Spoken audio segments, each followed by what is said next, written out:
इंशाअल्लाह नमाज को कोई बंद करके तो दिखाए, उसके हाथ काट दिए जाएंगे। ध्यान रखें, किसी भी स्थिति से नमाज बंद नहीं होगी, तो मस्जिद रहेगी।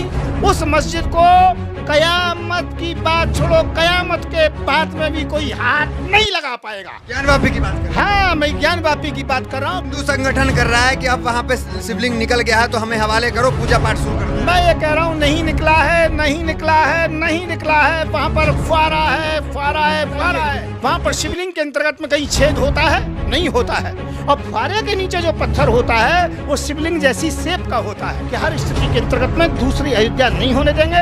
हमारा भाईचारा बहुत बिगड़ गया है, अब भाईचारे को नहीं बिगड़ने देंगे। जो भी होगा हमारी लाश से गुजरना पड़ेगा या हमें जेल में बंद करना पड़ेगा। उससे पहले हम किसी प्रकार से मस्जिद से हाथ नहीं लगे, दंगा फैलाने की कोशिश ना करें, गृह युद्ध दिलाने की कोशिश ना करें। पक्ष क्या दिया, एक और मस्जिद हम नहीं खोएंगे, तो फिर आपकी हिंदू सेना क्या कर रही है, क्या करेगी? मैं ये कहना चाहता हूँ, हिंदू सेना कुआ भाड़ में जाए। नमस्कार, मैं दानिश सुनजार और आप देख रहे हैं बीआरबी। हमारे साथ बातचीत करने के लिए हिंदू सेना के संरक्षक संत युवराज मौजूद हैं। इनसे बातचीत करेंगे। जिस तरीके से ज्ञानवापी का मुद्दा जो है तमाम जगह चल रहा है, कैसे देख रहे हैं? आप कह रहे हैं कि देश को जो है एक और मंदिर मिलता हुआ नजर आ रहा है, कैसे देख रहे हैं मामले को? मैं ये कहना चाहता हूँ, ये केवल कुछ लोगों की मानसिकता है, पागलपन है और मोदी जी को इसका खामियाजा भुगतना पड़ेगा यदि मोदी जी ने इस पर कोई एक्शन नहीं लिया तो। जब स्पष्ट दिखाई पड़ रहा है कि वो फुआरा है। तस्वीर आपने देखी? हाँ, तस्वीर देखी है। और फिर आज अखबार में सुबह मैंने ये पढ़ा कि ऊपर से उसमें जो छेद था उसमें एक तिनका डाल करके भी देखा गया है और वो 35 इंच नीचे गया है। मैं ये कहना चाहता हूँ, किसी भी शिवलिंग में आज तक कोई भी ये बता दो कि वहाँ 35 इंच का गड्ढा कहीं है किसी शिवलिंग में? आज तक नहीं है। और फिर मैं ये कहना चाहता हूँ, जहाँ पर वजू करने के लिए स्थान होता है वहाँ पर एक नहीं हजारों मस्जिदों में मैं आपको फुआरा दिखा सकता हूँ। मतलब आप हिंदू पक्ष को कहीं ना कहीं नकार दे रहे हैं कि वो जो नहीं, मैं किसी भी पक्ष को नकार नहीं रहा हूँ, पर मैं ये कह रहा हूँ तो दावा है ना, पागलपन की बातें छोड़ो। औरंगजेब ने यदि वो मंदिर तोड़ के मस्जिद बनाई है तो मुसलमानों से हाथ जोड़िए और कहिए कि भाई हमें वो जगह चाहिए। बहाना बनाने की जरूरत नहीं है। फिर मेरा काम है मुस्लिम भाइयों से कहना, भाई जब वो मंदिर था तो हिंदू पक्ष हाथ क्यों जोड़े? यही तो सवाल है ना। जब उनका मंदिर था तो इन्हें मिल जाना चाहिए। मैं ये कहना चाहता हूँ, ऐसे तत्व भी हैं कि वो अकबर के जमाने में बना था, औरंगजेब तो बाद में हुआ है। दंगा फैलाने की कोशिश ना करें, गृह युद्ध दिलाने की कोशिश ना करें। पक्ष क्या दिया, एक और मस्जिद हम नहीं खोएंगे, तो फिर आपकी हिंदू सेना क्या कर रही, क्या करेगी? मैं ये कहना चाहता हूँ, हिंदू सेना कुआ भाड़ में जाए। मैं ये कहना चाहूँ, कोई भी मुझे चाहने वाले न चाहने वाले कहीं भी जाएं, मैं धर्म के साथ हूँ। और सबसे बड़ा धर्म यह है कि मंदिर की जगह पे मंदिर रहेगा, मस्जिद की जगह पे मस्जिद रहेगी। उस मस्जिद को कयामत की बात छोड़ो, कयामत के बाद में भी कोई हाथ नहीं लगा पाएगा। ज्ञानवापी की बात कर रहे हैं? हाँ, मैं ज्ञानवापी की बात कर रहा हूँ, ज्ञानवापी की बात नहीं कर रहा। जितने भी भारत में जितनी मस्जिदें हैं सब सुरक्षित रहेंगी, मंदिर सब सुरक्षित रहेंगे। कोई मंदिर या मस्जिद की ईंट उठा करके तो देखे। हिंदू संगठन कर रहा है कि अब वहाँ पे शिवलिंग निकल गया है तो हमें हवाले करो, पूजा पाठ शुरू करना है। मैं ये कह रहा हूँ, नहीं निकला है, नहीं निकला है, नहीं निकला है। वहाँ पर फुआरा है, फुआरा है, फुआरा है। यदि शिवलिंग की बात है तो मुझे बताइए, वहाँ पर शिवलिंग के अंतर्गत में कहीं छेद होता है? नहीं होता है। और फुआरे के नीचे जो पत्थर होता है वो शिवलिंग जैसी शेप का होता है और 300 साल पुराना है वो फुआरा, समझिए। तो कुछ ऊपर के आवरण हट गए हैं। मैं ये कहना चाहता हूँ, भाईचारे को मत बिगाड़ो, इससे कोई फर्क नहीं पड़ रहा था। जहाँ पूजा चल रही है तो ये कह रहा है कि चुपचाप से जो है वो हवाले कर दो हमारे पास, नहीं तो पूरा लिस्ट है मस्जिदों की। तो फिर आपकी हिंदू सेना क्या करेगी? क्या संगठन आपका क्या करने वाला है? मैं ये कहना चाहता हूँ, मेरा संगठन वहाँ पर सुरक्षा करेगा। हम वहाँ पर जाकर के धरना देंगे, प्रदर्शन करेंगे, चारों तरफ छावनी बना देंगे। और जब तक हम एक भी जिंदा रहेगा कोई, जब तक जो कि हम मस्जिद से हाथ नहीं लगाने देंगे, हम वहाँ पर सुरक्षा पूरी करेंगे। हम भाईचारे को नहीं बिगड़ने देंगे। किसी भी स्थिति नमाज चलती रहेगी, नमाज चलती रहेगी, अजान चलती रहेगी और मंदिर में पूजा पाठ चलती रहेगी। कोई परेशानी किसी को नहीं। क्या वहाँ पे वजू जो है वहाँ पे बंद हो चुका है, नमाज हालांकि जारी है कोर्ट ने कहा, तो क्या देख रहे हैं तमाम मामलों को? कहीं नमाज को कोई संगठन आके अब कह दे कि नमाज भी बंद हो जाना चाहिए? इंशाअल्लाह नमाज को कोई बंद करके तो दिखाए, उसके हाथ काट दिए जाएंगे। ध्यान रखें, किसी भी स्थिति से नमाज बंद नहीं होगी और मंदिर में पूजा बंद नहीं होगी। हम दोनों चीजें चलती रहेंगी। ये देश हिंदू मुसलमान सबका है। आपके कहने से हो जाएगा क्या? आपके कुछ कहने से? हाँ, क्यों नहीं होगा? हमारे कहने से क्या नहीं होगा? जरूर होगा। अब पहला जैसा युवराज नहीं है, अब तो हर स्थिति से हम तैयार हैं। और हम किसी भी स्थिति को, क्या धमकी दे रहे हैं, क्या कर रहे हैं कानून? हाँ, देश को हम किसी भी प्रकार से हम जो कि दंगे में नहीं झोंकने देंगे, लंका नहीं बनने देंगे। देश में हिंदू, मुस्लिम, सिख, ईसाई सब सुरक्षित रहेंगे, इसमें कोई शंका नहीं है। जामा मस्जिद है, कहा जा रहा है कि उसके नीचे भी है, वो प्रधानमंत्री को पत्र लिख दिया गया, उसके नीचे भी देवी देवताओं की मूर्ति है, उसके खुदाई की मांग की जा रही है। मैं कह रहा हूं, पृथ्वी के लिए आप कहिए, पृथ्वी बैल के सींग पर रखी है, हिंदू संस्कृति कहती है, और पृथ्वी शेषनाग के सिर पर रखी है, तो इसके अंतर्गत में इसका मतलब मुसलमान कोई रहेगा ही नहीं, सबको रहना है, यहीं पर रहना है। मैं ये कहना चाहता हूँ, समय समय की बात है, बीज ऐसे मत बो कि अगली पीढ़ियों को दिक्कत हो। हर जगह जो खोदने की बात कहीं ना कहीं आ रही है, ये खोद के देखो वहाँ क्या, इसको कैसे देख रहे हैं आप? मैं ये बिल्कुल पागलपन है। मैं ये कहना चाहता हूँ, भविष्य को बिगाड़ रहे हैं, हमारे बच्चों के भविष्य को बिगाड़ रहे हैं 2 दिन की राजनीति के चक्कर में। मैं ये कहना चाहता हूँ, देखना है तो कैलाश पर्वत से बड़ा प्रमाण कोई नहीं है। चाइना से लड़ो ना, मानसरोवर को लो ना, कैलाश पर्वत को लीजिए ना, और सबसे बड़ा ज़्यादा भारत में मुसलमान है।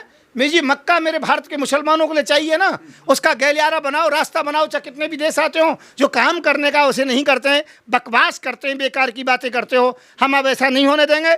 जो भी होगा हमारी लाश से गुजरना पड़ेगा या हमें जेल में बंद करना पड़ेगा, उससे पहले हम किसी प्रकार से मस्जिद से हाथ नहीं लगने देंगे। आपको मंदिर की बात करना चाहिए, आपको मंदिर मिल रहा है, आपको तो खुश होना चाहिए, जिस तरह हिंदू पक्ष खुश है। तो ये समझ में नहीं आ रहा है, एक संत जो है वो कह रहा है मस्जिद कुछ हाथ तो लगा के दिखाओ। कोई जरूरी है कि मस्जिद के सामने ही मंदिर को बढ़ाना, और 2-4 एकड़ लेनी है, वहां पर लोग बसे हुए, उनको पैसा दीजिए, वो हट जाएंगे, वहां पर मंदिर बन जाएगा।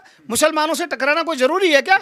हिंदू मुसलमान के लिए जो कि तकरार लेना जरूरी है, उनसे लड़ना झगड़ना जरूरी है? मैं ये कहना चाहता हूँ, मैं इसके पक्ष में नहीं हूँ, मैं इसके विरोध में हूँ। मैं कहता हूँ देश की एकता, एक अखंडता बनी रहनी चाहिए, और एक दूसरे के हृदय विशाल होने चाहिए, मुसलमानों के भी और हिंदुओं के भी, दोनों में आपस में प्यार होना चाहिए। लोग कहेंगे कि आप लोग वही हैं जो औरंगजेब की कब्र पे जाकर फूलमाला चढ़ाते हैं। नहीं, हमने कभी भी नहीं चढ़ाई औरंगजेब की जो कब्र पर या किसी कब्र पर। मैं ना हिंदू की बात करता, ना मुसलमान की बात करता, मैं लॉजिक की बात करता हूँ।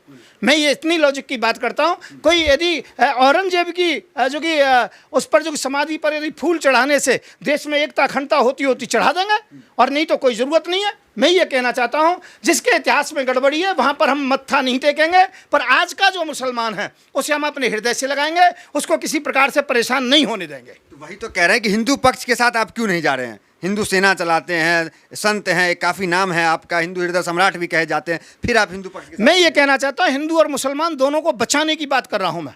यदि इसी प्रकार से तकरार होती रही तो गृह युद्ध होगा, और गृह युद्ध में हिंदू और मुसलमान दोनों को नुकसान होगा। मैं किसी को नुकसान नहीं होने दूंगा, किसी भी स्थिति में मैं गृह युद्ध नहीं होने दूंगा, नहीं होने दूंगा, नहीं होने दूंगा।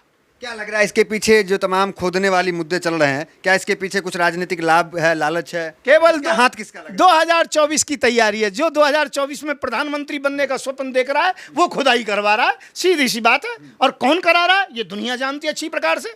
तो कोई टक्कर में भी तो नहीं है उनके सामने? कौन नहीं है टक्कर में? युवराज टक्कर में, वो लड़ ले कहीं से, बैलेट पेपर से आज लड़ ले, बनारस से लड़ ले, अयोध्या से लड़ ले, गुजरात से लड़ ले, जहां से भी चाहे। अमित शाह को आप टक्कर देंगे? मैं अमित शाह की बात ही नहीं कर रहा हूं, अमित शाह टक्कर में है ही नहीं। चाणक्य हैं अमित शाह? कुछ भी नहीं है। चाणक्य किस बात का? चाणक्य होता तो दिल्ली के अंतर्गत में विधानसभा चुनाव जीत लेता, जगह जगह पर्चा बांट रहा था, परंतु फिर भी कुछ नहीं हुआ था। वो चाणक्य नहीं है, वो चाणक्य फेल हो गया।